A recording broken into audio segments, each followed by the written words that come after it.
England का दिल फिर से टूटेगा जब वो टकराएंगे टीम इंडिया के धुरंधरों से। 1 जुलाई से देखिए सोनी स्पोर्ट्स नेटवर्क के टीवी चैनल्स पर। हमारे चैनल को सब्सक्राइब करें और बेल आइकन दबाएं।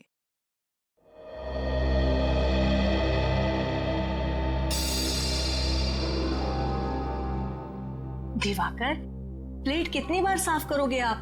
वो बिल्कुल साफ है। अरे तुमको मालूम नहीं पैमेला, कीटाणु इतने छोटे होते हैं कि इंसानी आंखों को दिखाई नहीं देते, इसलिए जितनी बार साफ करो कम है। अच्छा ठीक है बाबा, लेकिन अब सारे कीटाणु मर चुके हैं, अब साफ हो चुकी है प्लेट, अब खा लीजिए आप। रुको रुको रुको, तुम नहीं, चलो अरे हो जाओ, हट जाओ, दोबारा मेरे सामने मत आना। कितनी बार बोले तुमको मैंने? Pamela, Pamela. ठीक है, मैं सर्व कर देती हूँ। Thank you Pamela.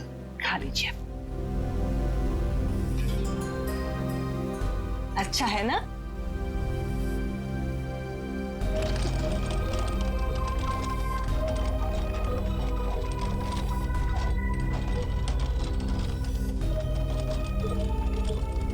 Green tea sir.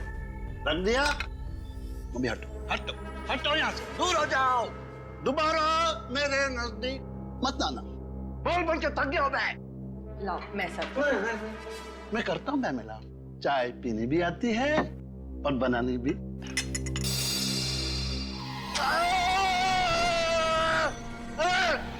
ये चाय इतनी गर्म क्यों है? मेरा हाथ जलाना चाहते हो? मुझे जान से मार डालना चाहते हो? सर चाय तो गर्म ही होगी ना। क्या कहा? मुझसे जबान लड़ाता है? तुमको मालूम नहीं मैं कौन हूं? पैमेला, अभी के अभी, अभी के अभी इसे नौकरी से निकाल दो। हाँ ठीक है ठीक है ठीक है, आप शांत हो जाइए, मैं इसको अभी निकाल देती हूँ। सेतु, इस वक्त जाओ यहाँ से। हटा दिया। दिवाकर, आप इतनी टेंशन क्यों लेते हैं? कौन मारना चाहेगा आपको? और जब तक मैं आपके साथ हूं आपको कोई नहीं मार सकता। मैं हूं ना आपकी देखभाल के लिए।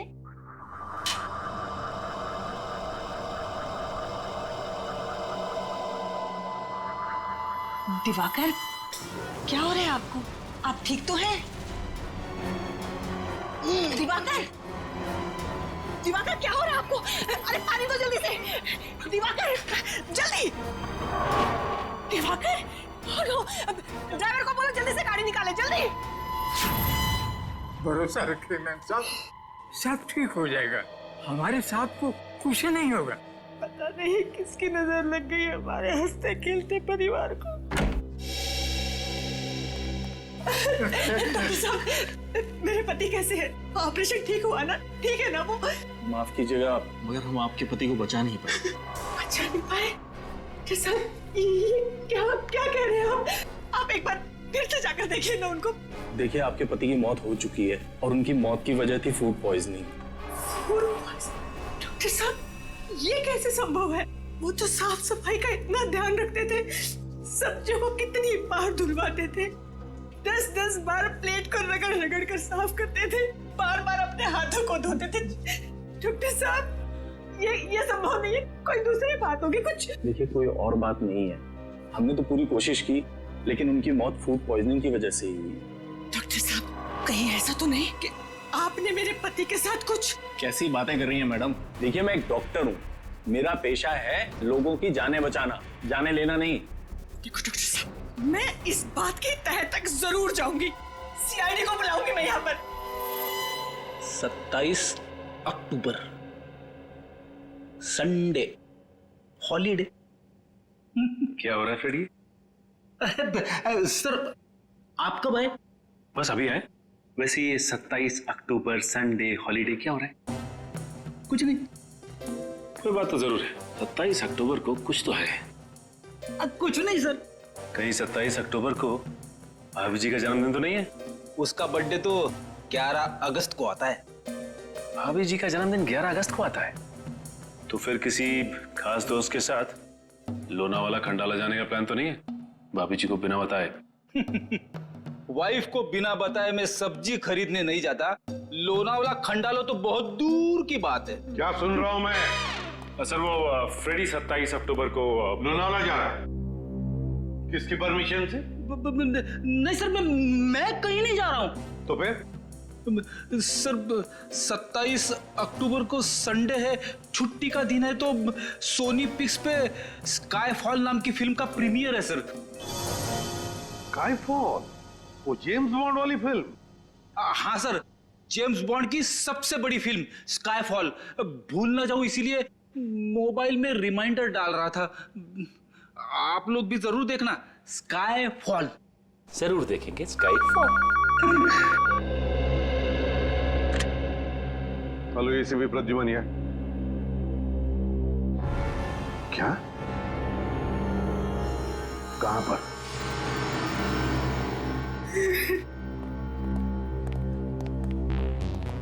आप पैमेला जी हैं? आप ही ने हमें फोन किया था। जी सर, मैंने ही बुलाया था आपको फोन करके। सर, डॉक्टर साहब का कहना है कि मेरे पति की मौत फूड पॉइजनिंग से हुई है। पॉइजनिंग से? जी सर, लेकिन सर मुझे लगता है कि जरूर डॉक्टर साहब ने ही मेरे पति को कुछ किया है। देखिए सर, ये मुझ पे बेबुनियाद इल्जाम लगा रही है। मैं एक डॉक्टर हूँ, मैं अपने मरीज का बुरा क्यों चाहूंगा? पैमेला जी, आपको ऐसे क्यों लगता है कि डॉक्टर साहब ने कुछ किया आपके पति को? सर, मेरे पति दिवाकर को एक बीमारी थी, ऑब्सेसिव कंपल्सिव डिसऑर्डर की। सर, उसकी वजह से उन्हें लगता था कि घर में हर जगह गंदगी है, कीटाणु है। इस वजह से हमें घर की साफ सफाई बार बार करवानी पड़ती थी, खासकर खाने पीने की चीजें, सब्जियां, प्लेटें, हर चीज का बहुत ध्यान रखा जाता था। अब सर आप लोग ही बताइए, इतनी साफ सफाई के बावजूद मेरे पति को फूड पॉइजनिंग कैसे हो सकता है? सर पैमेला जी प्लीज अब जरा शांत हो जाइए। देखिए, हम इस केस की आपके पति की मौत की पूरी तहकीकात करेंगे, पता लग ही जाएगा उनकी मौत हुई कैसे।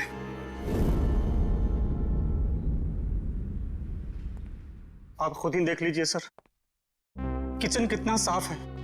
अंदर आने से पहले हम लोग अपने जूते चप्पलें बाहर उतार देते हैं। एक एक बर्तन, एक एक सब्जी 5-5 बार धुली जाती है।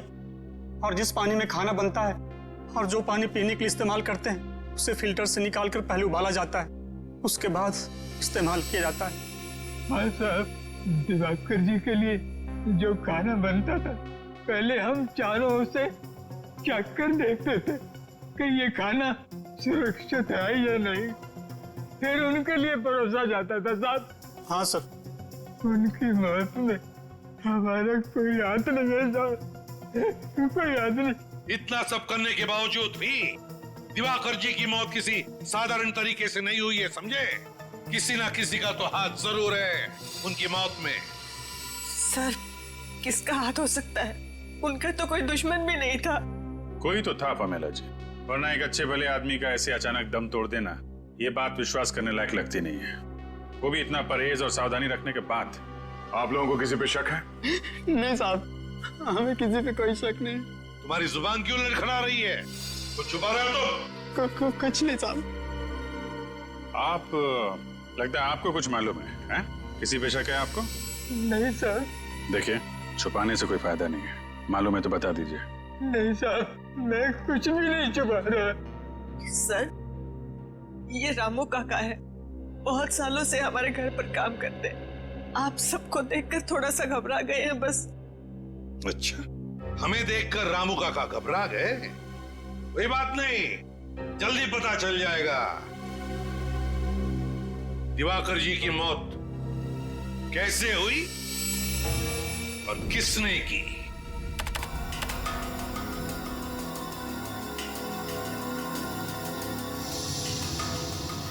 Oh my God! क्या हुआ सर? तारिका, इस दिवाकर की मौत फूड पॉइजनिंग की वजह से नहीं हुई है। ये देखो, देख रही हो क्या है ये? कीड़े? मतलब इनकी मौत कीड़ों की वजह से हुई? बिल्कुल, ये देखो, ये कीड़े कैसे इसके दिमाग तक, इसके मस्तिष्क तक पहुंच गए। सर, ये तो वो बार्नेट ओहियो। हाँ। बार्नेट ओहियो नाम के कीड़े एक बार अगर किसी इंसान के शरीर में घुस जाएं, तो पूरे शरीर में कोहराम मचा देते हैं। पहले पेट में घुस करके पॉइजन फैलाते हैं, फिर उसके दिल, दिमाग, लंग्स हर जगह पहुंच जाते हैं। अब समझ में आया कि उस डॉक्टर को दिवाकर जी के पेट में फूड पॉइजनिंग के लक्षण क्यों दिख रहे थे। बिल्कुल, पूरे पेट में इन्होंने जहर फैला दिया था। एग्जैक्टली। और उसी कीड़े से इसकी मौत हो गई। एक मिनट साहब, क्या कहा तूने? दिवाकर की मौत कीड़ों की वजह से हो गई? हाँ बॉस। Ma'am please. हाँ बॉस, बार्नेट ओहियो नाम का कीड़ा है। ये फल और सब्जियों के जरिए शरीर के अंदर घुसता है, और अगर वक्त पर इस कीड़े को बाहर नहीं निकाला जाए तो इंसान की मौत भी हो सकती है। अरे बाप रे, ये तो बहुत ही खतरनाक कीड़ा है। हाँ फ्रेडी, खतरनाक तो है। दिवाकर जी के खाने का टेस्ट किया था ना आपने? तो कौन सी सब्जी से ये कीड़ा इनके अंदर गया? सैलेड से। सैलेड में जो पत्ता गोभी थी उसी से कीड़े गए इनके पेट में। शायद मैडम ठीक कह रही है सर, कल इन्होंने सैलेड खाया था, उसके बाद ही इनकी तबीयत खराब हो गई थी। लेकिन बॉस, कल की सलाद से दिवाकर की मौत नहीं हो सकती है, क्योंकि इस कीड़े को अपना जहर फैलाने के लिए 18 से 24 घंटे का वक्त लगता है। इस कीड़े को अपना जहर फैलाने के लिए 18 से 24 घंटे लगते हैं? तो फिर कहीं ऐसा तो नहीं कि दिवाकर जी ने एक दिन पहले भी सैलेड खाया था? क्या दिवाकर जी ने सैलेड खाया था परसों? जी सर, परसों भी खाया था। बॉस, एक और बड़े आश्चर्य की बात यह है कि यह कीड़ा बार्नेट ओहियो मुंबई में पाया ही नहीं जाता है। ये यहाँ नहीं पाया जाता ना? तो फिर इस कीड़े के पनपने के लिए कोई खास वातावरण की जरूरत पड़ती होगी डॉक्टर साहब? हाँ दया, इस कीड़े को जीवित रहने के लिए ऐसे वातावरण की जरूरत होती है जहाँ पे बिल्कुल नमी ना हो, और क्योंकि मुंबई में बहुत नमी होती है, ह्यूमिड होता है, इसलिए यहाँ पे तो वो कीड़ा जिंदा रह ही नहीं सकता। जिंदा नहीं रह सकता? अगर ये कीड़ा मुंबई के वातावरण में पनप नहीं सकता, जिंदा नहीं रह सकता, तो फिर ये कीड़ा आया कहां से और इसे लाया किसने? किसने लाया? सर, आप मुझ पर शक क्यों कर रहे हैं? मैंने तो वो सलाद बनाया भी नहीं था। झूठ मत बोलो। दिवाकर जी का ब्रेकफास्ट, लंच, डिनर सब कुछ तुम बनाते थे, और फिर सब लोग चटते भी थे, और तुम कह रहे हो कि तुमने सलाद बनाया नहीं? हाँ सर, वैसे तो सब कुछ मेरी देखरेख में ही बनता है। तो फिर? पर वो सैलेड मैंने नहीं सर, वो सैलेड टीना मैडम ने बनाया था। टीना? हाँ सर, टीना। ये टीना कौन है? टीना हमारी भतीजी है, हमारे साथ ही रहती है। लेकिन वो आपके घर पे दिखी नहीं है। कहाँ? सर, वो परसों अपनी सहेली के घर गई थी, अभी तक नहीं लौटी। तो आपने फोन करके बुलाया नहीं उसे? किया था सर, फोन लगा नहीं। बड़ी अजीब बात है। टीना दिवाकर जी की भतीजी उनके लिए सलाद बनाती है और फिर अपने दोस्त के घर चली जाती है, और आज अब तक लौटी तक नहीं, और फिर उसका फोन भी बंद आता है। तो कहीं आपकी इस टीना ने आपने हमें टीना के बारे में पहले क्यों नहीं बताया? दिवाकर की मौत के बाद मेरा दिमाग शायद ठीक से काम नहीं कर रहा था, इसलिए। लेकिन सर, आप उस पर शक मत कीजिए। उसके माँ बाप की मौत के बाद दिवाकर ने और मैंने ही पाला उसे अपनी बच्ची की तरह। वो दिवाकर के साथ ऐसा कभी नहीं कर सकती। टीना काम क्या करती है? कहाँ करती है? एक ऑर्गेनिक फार्म में काम करती है सर। दिवाकर के लिए सारी सब्जियां वहीं से आती है। दिवाकर ने कभी बाहर की कोई सब्जी नहीं खाई थी। सर, फिर तो उस पत्ता गोभी में वो कीड़ा रखने का सबसे अच्छा चांस टीना के पास ही था। वो बार्नेट ओहियो कीड़ा, बार्नेट ओहियो, इस कीड़े के राज तक तो पहुंचना ही पड़ेगा, और वहां तक हमें ले जाएगी टीना, ऑर्गेनिक फार्म।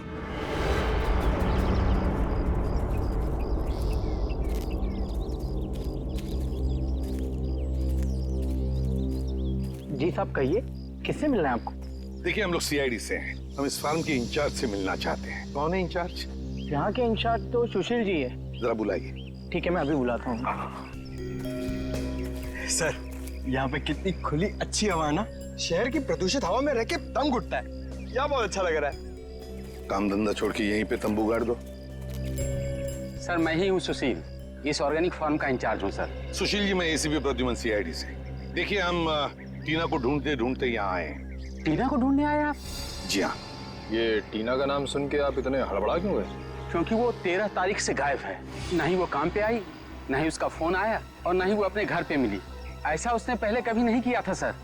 टीना 13 तारीख से गायब है? हाँ सर। सुशील जी, एक बात बताइए, क्या टीना यहाँ पर कोई खास सब्जियां उगाती थी दिवाकर जी के लिए? हाँ, उगाती थी ना सर। आलू, प्याज, मेथी, पालक वगैरह वगैरह।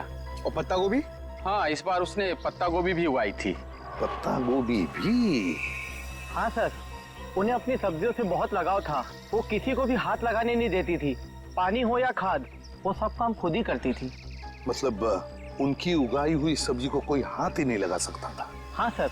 सुशील जी, टीना के 13 तारीख को गायब होने से ठीक पहले क्या वो यहाँ आपके फार्म में से पत्ता गोभी लेकर गई थी? हाँ सर, वो कह रही थी उसे अपने चाचा जी के लिए सलाद बनाना है। देखा सर, टीना ने ही वो कीड़ा पत्ता गोभी में डाला होगा और सैलेड बनाया होगा। कीड़ा?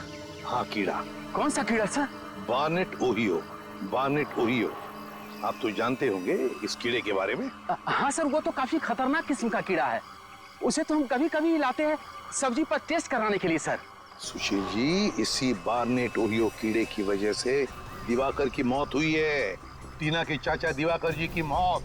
सर ये क्या कह रहे हैं? सर, टेस्ट करने के बाद हम उस कीड़े को नष्ट कर देते हैं, खाने में इस्तेमाल नहीं करते हैं सर। और टीना ने इस कीड़े को अपना हथियार बना लिया। क्या बता सकते हैं टीना इस वक्त कहाँ होगी? नहीं सर, टीना के बाहरी जिंदगी के बारे में हमें कुछ नहीं मालूम।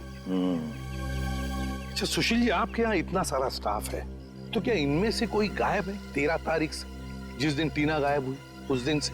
सर, जिस दिन से टीना मैडम काम पे नहीं आ रही है, उस दिन से पवन भी काम पे नहीं आ रहा है। पवन? ये पवन क्या काम करता है यहाँ पर? सर, स्पेसिमेन लैब से जो कीड़े और बीज आते हैं उसकी देखभाल करता है ये पवन। स्पेसिमेन लैब के कीड़े पौधों की देखभाल करता है ये पवन? इस पवन की सारी डिटेल्स चाहिए हमें, उसका पता, उसका टेलीफोन नंबर, सब कुछ। और निखिल, टेलीफोन कंपनी से टीना के सारे टेलीफोन रिकॉर्ड्स मंगवा लो और पता लगाओ उसका फोन बंद होने से पहले कहां पर था।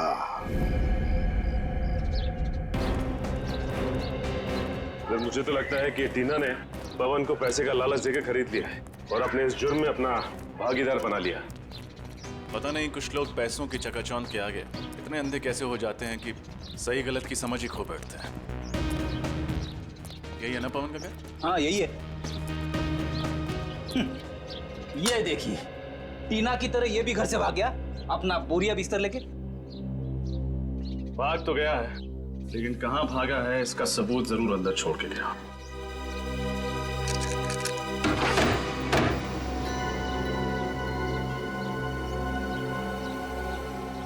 तो बड़ी जल्दी में भागा है, डर गया होगा कि सीआईडी किसी भी वक्त आती होगी। एक काम करते हैं, हम लोग घर के अंदर तलाशी लो, मैं बात पूछता हूँ। भाई साहब, आप पवन को जानते हैं? आपका पड़ोसी? जी हाँ जानता हूँ, लेकिन वो तो यहाँ नहीं है। उसके घर का दरवाजा किसने खोला? मैंने ही खोला है, मेरे पास डुप्लीकेट चाबी रहती है उसकी।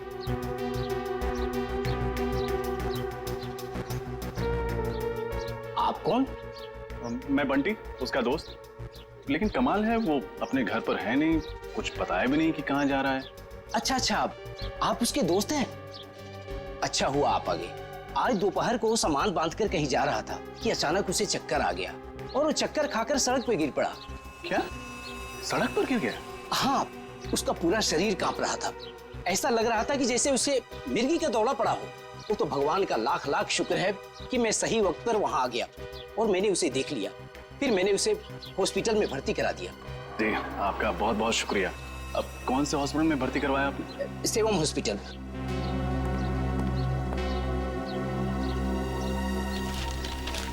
मुझे देरी हो रही है, मैं निकलूं? जी जी, शुक्रिया। जी शुक्रिया। चलो, अंदर तो कुछ भी नहीं मिला सर, लेकिन पवन का पता चल गया है। हमें सेवम हॉस्पिटल जाना होगा।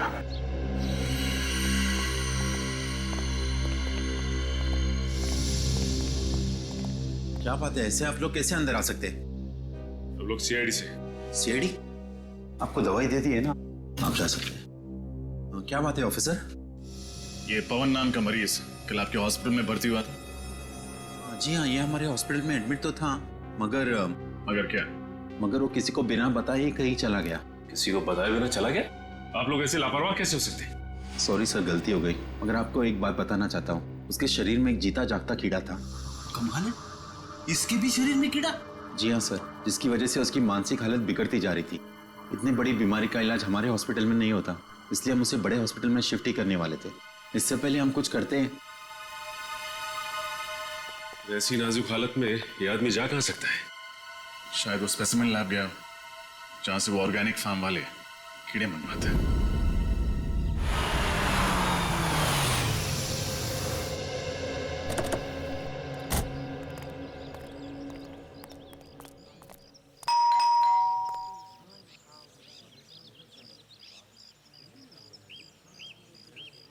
एडवोकेट मकरंद, कई सालों से दिवाकर का लीगल एडवाइजर था ये। टीना ने जरूर दिवाकर के प्रॉपर्टी के बारे में फोन किए थे इसे। मुझे तो लगता है टीना ने दिवाकर जी को मारा है, उनकी प्रॉपर्टी हड़पने के लिए। टीना के दिमाग में क्या खिचड़ी पक रही थी ये तो अब मकरंद ही बताएगा। आप तो एसीपी प्रद्युमन है ना? और आप एडवोकेट मकरंद है ना? अरे सर, मैं आपके जितना नामचीन नहीं हूं तो फिर आपने मुझे पहचान कैसे लिया? बात यह है मकरंद जी कि आपकी गतिविधियों की वजह से आप हमसे भी नामचीन हैं।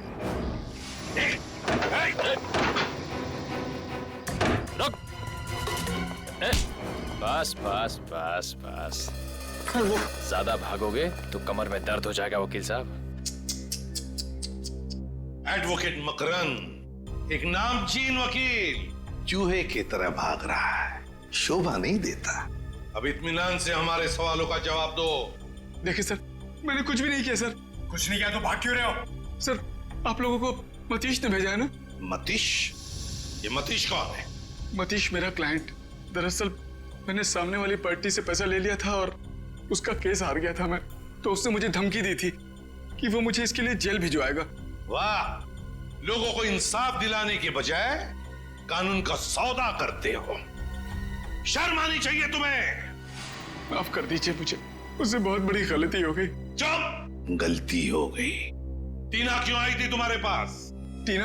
हाँ टीना, दिवाकर जी की भतीजी क्यों आई थी तुम्हारे पास? क्यों फोन किया था उसने? सर, उसे प्रॉपर्टी के बारे में कुछ लीगल एडवाइस चाहिए थी। दिवाकर जी की प्रॉपर्टी के बारे में, है ना? हाँ सर, टीना जान चुकी थी कि दिवाकर ने उसके पिताजी को धोखा दिया और उनकी सारी प्रॉपर्टी हड़प ली है। इस काम में मैंने दिवाकर का साथ दिया था। ऐसे गंदे काम में तुमने साथ दिया, बेशर्मी की हद पार कर दी तुमने। तुम्हें तो कड़ी से कड़ी सजा होनी चाहिए। सजा मिल गई है सर इसके लिए मुझे। सर, मैंने जिंदगी भर बेईमानी की, लोगों को धोखा दिया, इसीलिए ऊपर वाले ने मुझे बहुत बड़ी सजा दी। सर, मुझे जानलेवा बीमारी है और मैं बहुत कम दिन जीऊंगा। बुरा बोगे तो बुरा ही पाओगे। ले जाओ इसे। सर, मतलब टीना ने अपने पिताजी की जायदाद वापस पाने के लिए दिवाकर जी का खून कर दिया। हाँ, लगता तो वैसा ही है। आ रजत, क्या दिवाकर को मारने के लिए टीना ने पैसे दिए थे विनय को? विनय, कॉन्ट्रैक्ट किलर विनय। मैं बहुत परेशान हूं। ये देखो, ये है विनय। इस शक्ल का आदमी जहां कहीं भी मिले उसे छोड़ना मत। अपने सभी आदमियों को इसके पीछे लगा दो। आकाश में ढूंढो या पाताल में, कहीं ना कहीं ये छुपा है। जाओ, अपने आदमियों को फैला दो, चारों तरफ फैला दो।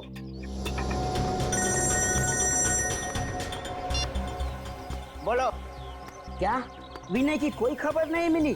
और कैसे खबरी हो तुम लोग? मैंने तुझे कहा था ना, आकाश में ढूंढो या पाताल में, मुझे विनय की खबर चाहिए। तुम लोगों ने मेरी नाक कटा दी, मेरे इज्जत तो मिट्टी में मिला दिया। ढेचू, ढेचू नाम है मेरा, खबरियों का राजा ढेचू। और तुम लोग एक खबर नहीं निकाल पाए। चुप, खामोश।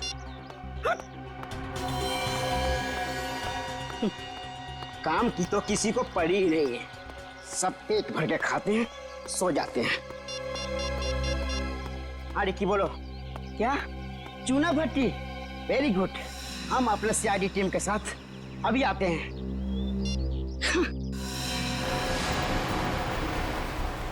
Yes sir. सर, हम लोग जेआरपी रोड पे हैं, स्पेसिमेन लैब जा रहे हैं। मुझे लगता है कि पवन हॉस्पिटल से भाग के वहीं गया होगा। अच्छा, विनय का पता चल गया? ठीक है सर, हम लोग चुनाव भट्टी जाते हैं। सचिन, चुनाव भट्टी।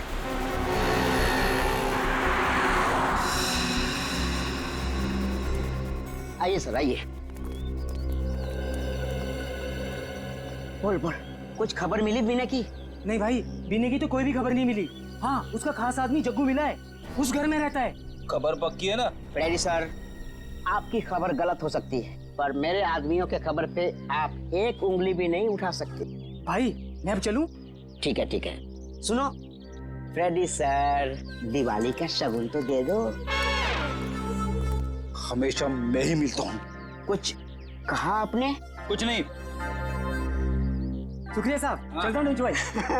खुश रहो।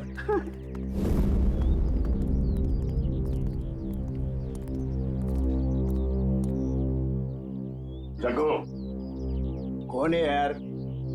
कौन है तुम लोग? हम बाराती हैं और तुम्हारी शादी में नाचने आए। क्या बाराती? ओ भाई, यहाँ पर किसी की शादी नहीं हो रही है, नाचने आए। कोई बात नहीं, अगर शादी नहीं हो रही तो सीआईडी तुम्हारी शादी करवा देगी। सीआईडी? अरे साहब, साहब मैंने कुछ नहीं किया साहब, मेरे को क्यों पकड़ रहे हो साहब? क्यों, अपने ससुराल वालों को देख के भागने क्यों लगा? बोल, विनय के लिए काम करता है या नहीं? बोल। हाँ साहब, विनय के लिए काम करता हूँ साहब। अभी क्या करेगा साहब, पापी पेट के लिए कुछ तो करना पड़ेगा कि नहीं? तो अपने पापी पेट को पालने के लिए कुछ भी करोगे? सुनो, अब तुम ही ले जाओगे हमें विनय तक। चल। मैं लोगों की सुपारी लेके उनको ऊपर पहुंचाता हूँ, गीजर या फ्रिज नहीं बेचता हूँ। अगर तेरे को डिस्काउंट चाहिए तो किसी और के पास जा। त्योहार का मौसम क्या आ गया, लोगों को हर चीज में डिस्काउंट चाहिए। अरे जग्गू, तू बड़े दिन बाद आया यार। कैसे है विनय भाई? बड़ा दुबला हो गया यार तू, कसरत नहीं कर रहा क्या आजकल? चला बैठ, लस्सी पी ले। नहीं नहीं ठीक है। तू इतना घबरा क्यों रहा है? नहीं नहीं तो विनय भाई, आपसे एक काम था। एक मोटी पार्टी है, 50 पेटी देने को तैयार है सुपारी के लिए। 50 पेटी? मारना किसको है? हाँ, ये फोटो है इसमें। ये क्या भाई मजाक है? मेरी फोटो मुझे दे रहा है? पता है, टीना आई थी ना तेरे पास? हाँ, टीना मेरे पास आई थी दिवाकर की सुपारी लेके, और मैंने दिवाकर पर हमला भी किया था। अब तेरा पापों का हिसाब देने का वक्त आ गया। चल चल।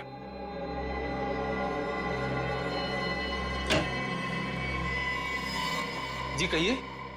देखिए, मैं एसीपी प्रद्युमन, सीआईडी से। सीआईडी से? क्या बात है सर? देखिए, हम इस आदमी के बारे में कुछ जानना चाहते हैं। इसका नाम है पवन। क्या ये आपके पास आया था?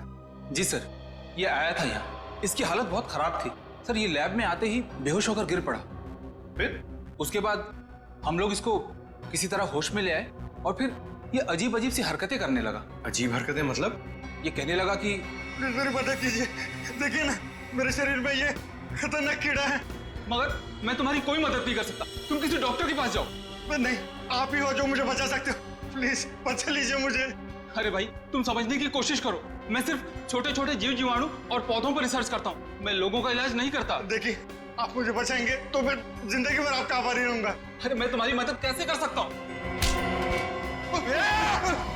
कोई आगे नहीं आएगा, मार दूंगा इसको। तू मुझे बचाएगा, नहीं तो तुझे मार दूंगा। अच्छा, ठीक है, मैं तुम्हारा इलाज करूंगा। एक मिनट। अरे रजत, वो इंजेक्शन ले आना, जल्दी करो, जल्दी लो।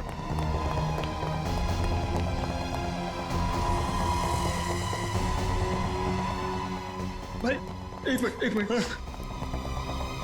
इस इंजेक्शन से मैं ठीक हो जाऊंगा ना? हाँ, तुम बिल्कुल ठीक हो जाओगे।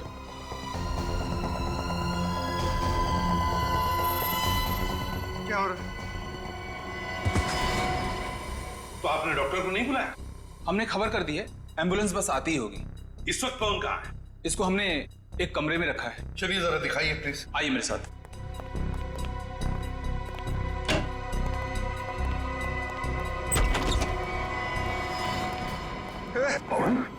कौन आगे मत बढ़ना। कौन? देखो मेरी बात सुनो, हम लोग सीआईडी से, हम तुम्हारी मदद करेंगे। मैं मरना नहीं चाहता। कौन? मैं मरना नहीं चाहता। कुछ नहीं होगा, हम तुम्हारी मदद करेंगे पवन, कुछ नहीं होगा, हम तुम्हें कुछ नहीं होने देंगे। शांत हो जाओ पहले। बताओ क्यों भागे तुम हॉस्पिटल से? क्यों भागे? मैं जिंदा रहना चाहता हूँ, मुझे मरना नहीं, कुछ नहीं होगा तुम्हें, कुछ नहीं होने देंगे हम तुम्हें। अब बताओ, वो कीड़े तुमने ही दिए थे टीना को सैलेड में डालने के लिए? मैंने दिए थे। कहाँ है टीना? कहाँ है? बताओ पवन, कहाँ है? पवन, क्या हो रहा है तुम्हें?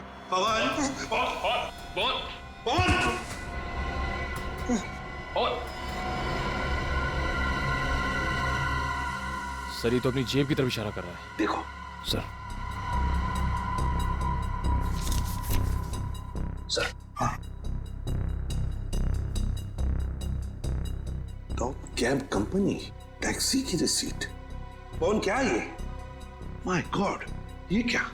इसके शरीर में वही कीड़ा रेंग रहा है। ऑन।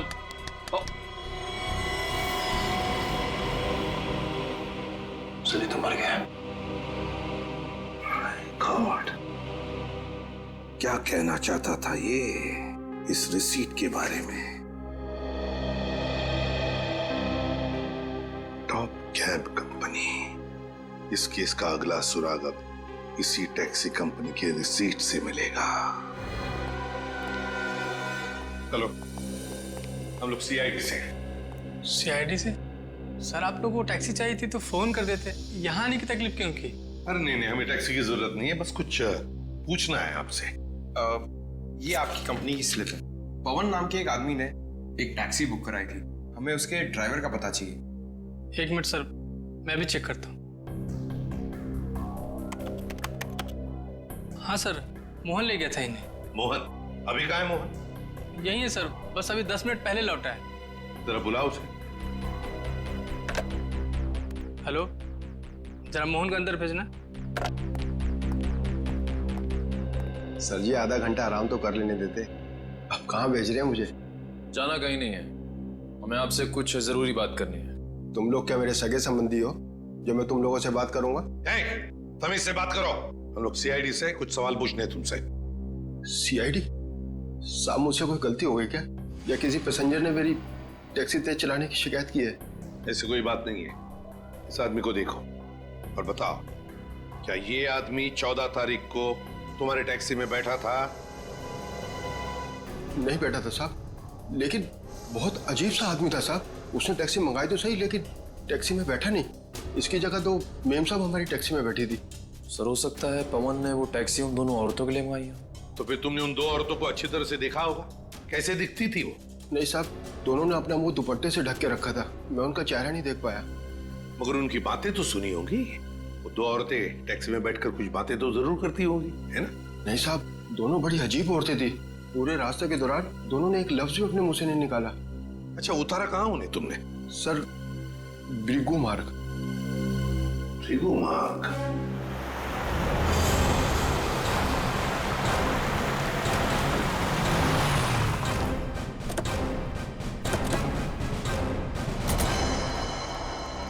सर वो औरतें ऐसी सुनसान जगह किससे मिलने आई होंगी? जगह सुनसान तो है, लेकिन काफी सारे बंगले हैं यहाँ। इन्हीं में से किसी में आई होंगी। यहाँ पे ज्यादातर बंगले खाली हैं, इन्वेस्टर्स ने खरीद के रखे हुए हैं, कोई रहता नहीं है यहाँ पे। और एक सुनसान घर से अच्छी जगह एक मुजरिम के लिए हो नहीं सकती। करेक्ट। एक बंगले को अच्छी तरह से चेक करो। इस दिवाकर के खून की गुत्थी वो 2 औरतें से हो जाएंगी। देखो जरा।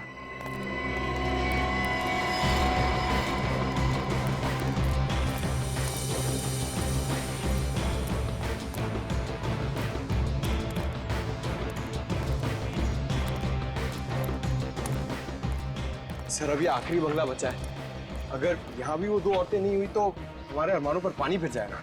सीआईडी के अरमान इतने कमजोर नहीं है कि इतनी जल्दी धाराशायी हो जाए। देखते हैं। गोली चली क्या? बस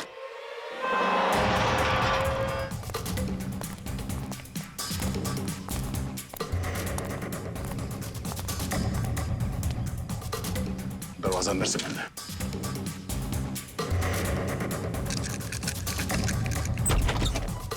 मैं तुम्हें छोड़ूंगी नहीं, जान ले लूंगी तुम्हारी, मार डालूंगी मैं आज तुम्हें।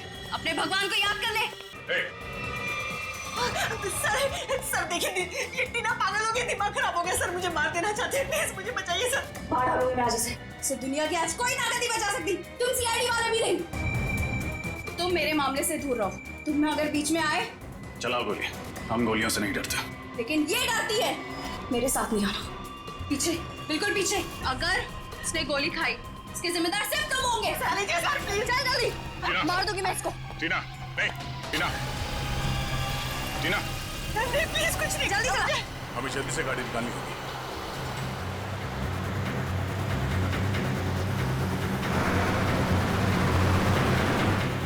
टीना, तो लगता है टीना पमेला जी से जानबूझ के गाड़ी तेज चलवा रही है ताकि हम लोग उसे ओवरटेक ना कर सकें। गाड़ी भगा भगा के वो जाएगी कहाँ?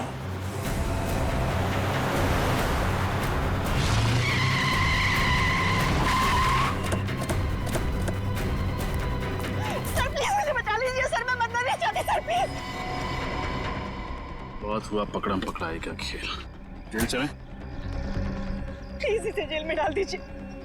पहले इसने दिवाकर का खून किया और अब मेरा खून करके सारी प्रॉपर्टी हड़पना चाहती है।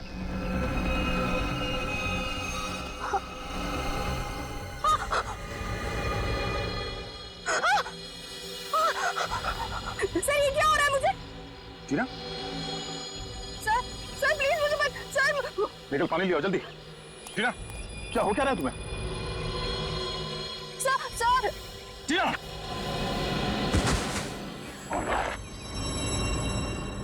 सर, ये तो शायद वही कीड़ा, इस हॉस्पिटल नहीं चल। कोई फायदा नहीं, शी इज डेड। ये तो शायद वही कीड़ा, इस हॉस्पिटल नहीं चल। कोई फायदा नहीं, शी इज डेड। शायद भगवान ने इसके कर्मों की सजा इसे दे दी। अपनी बेटी से बढ़कर माना था इसे, और इसने क्या सिला दिया हमें।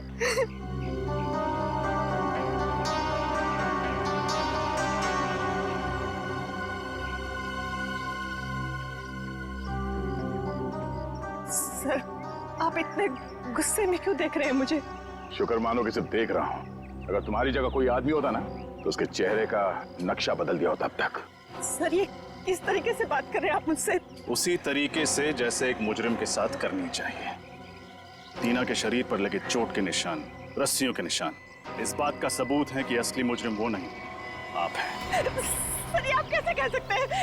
ये तो सरासर गलत है। आप लोग तो गवाह हैं। इसने खुद कनपट्टी में मेरे बंदूक तानी थी सर, आप लोगों ने अपनी आंखों से देखा था सर। हाँ, इसने गन तानी थी गुस्से की आग में, क्योंकि दिवाकर का खून तुमने किया है। तुमने कुछ कहना? अरे आंटी जी, अरे आंटी जी, अरे रुक जाइए, कहाँ भाग रही है? रास्ता सीधा सीधा है और आपके पैर में इतनी ताकत नहीं है कि सीआईडी तक आप भाग सके। रुक जाइए। चले? हाँ, दिवाकर का खून मैंने ही किया था, क्योंकि मैं उनकी बीमारी ऑब्सेसिव कंपल्सिव डिसऑर्डर से परेशान हो चुकी थी। सबका जीना हराम कर दिया था उसने। खाने को 10 बार चेक करते थे कि खाना साफ तो है, कुछ मिला तो नहीं है उसमें। रात को 12 बजे 2 बजे उठ के देखते थे चद्दर को कि ठीक से धुली है कि नहीं, मैल तो नहीं है उसमें। टाइल्स को सूंघते थे कहीं उसमें से बदबू तो नहीं आ रही है। सर आप लोग ही बताइए, ऐसे आदमी के साथ भला कोई कैसे रह सकता है? वाह क्या बात है। तो आपके हिसाब से किसी अपने को कोई बीमारी हो जाए तो उसे जान से मार देना चाहिए, हैं? मुझे यही ठीक लगा, और बात सिर्फ इतनी नहीं थी। तो फिर और क्या बात थी? वो अपनी पूरी प्रॉपर्टी टीना के नाम कर देना चाहते थे। ऐसा क्यों? क्योंकि दिवाकर भी कोई संत महात्मा आदमी नहीं था। खून किया था उन्होंने, खून। टीना के पिता का खून किया था। टीना के पिता का खून? जी, और ये जितनी भी प्रॉपर्टी है, जितनी भी जायदाद है, सारी टीना के पिता की है। धीरे धीरे उनको टीना से लगाव होने लगा, फिर उन्हें अपने गुनाह पर पश्चाताप होने लगा, और उन्होंने सोच लिया कि सारी प्रॉपर्टी वो टीना के नाम कर देंगे। और आप अपनी आंखों के सामने से करोड़ों की जायदाद जाते हुए देख नहीं पाई। हाँ, और इसलिए मैंने प्लान बनाया। मैंने टीना से ब्लैंक चेक पे साइन करवाए और फिर विनय से टीना बनकर मिली और उसे दिवाकर को मारने की सुपारी दी। उसके बाद पवन को पैसों का लालच देकर वो जहरीला कीड़ा उनके खाने में मिलवाकर उन्हें मरवा डाला। तुमने सीआईडी को इस केस में शामिल क्यों किया? इतना सब करने के बाद मैं फंसना नहीं चाहती थी। दिवाकर का खून करके मैं टीना को फंसाना चाहती थी और फिर टीना को गुंडों से अगवा करवा दिया। और आप लोगों को फोन मैंने इसलिए किया ताकि आप लोग मुझ पर शक न करें और आप लोगों को ये लगे कि टीना ने अपने चाचा का खून किया है और वो भाग गई घर से। शर्म आनी चाहिए तुम्हें।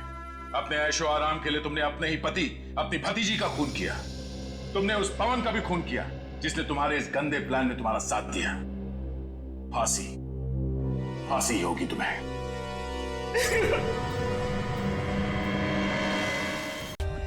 For more updates, subscribe to our channel, click the show links and enjoy watching the videos.